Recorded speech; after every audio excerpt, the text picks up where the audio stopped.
Organisational structure. Businesses can be very complex organisations with many hundreds or thousands of people working in them in many different roles. In order to manage their resources effectively, businesses must have clear organisational structures in place. Organisational structures include the different relationships between people in an organisation. For example, in some cases, an employer might want to have a formal relationship between people in the organisation, or in others it might be more relaxed. This happens in everyday life too. Think about any organisation that you're a part of. Do you call the other people by their first names? Do you call them by their title? What about the other members themselves? Do they call each other Mrs. D, Dr. X, or Mr. M? Or do they refer to each other by their first names?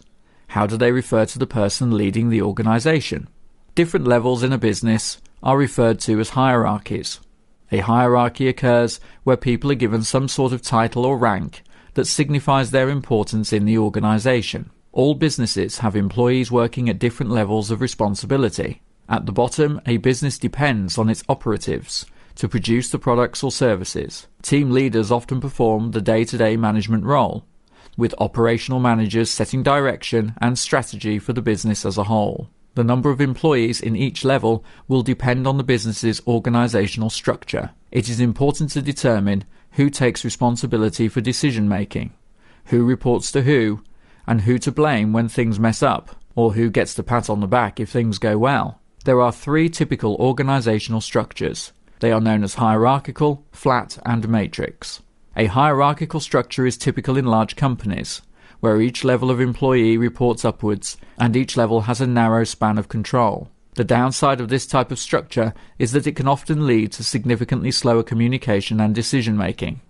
A flat organisational structure has much less levels of hierarchy and wider spans of control. This means employees at each level can communicate with managers more easily and quickly. However, this usually means that workers take more responsibility for decision-making. The benefits of this are that it may encourage a more dedicated and motivated workforce.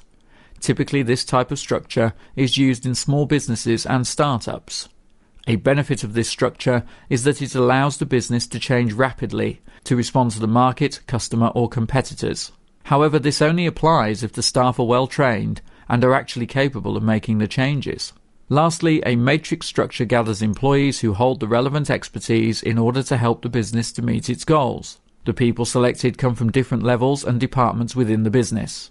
The structure can be used in both hierarchical and flat organisations and are typically used for specific projects. Individual team members may come from different parts of the business, regardless of their usual location in the hierarchy. Obviously, once a project is over, the matrix will be disbanded.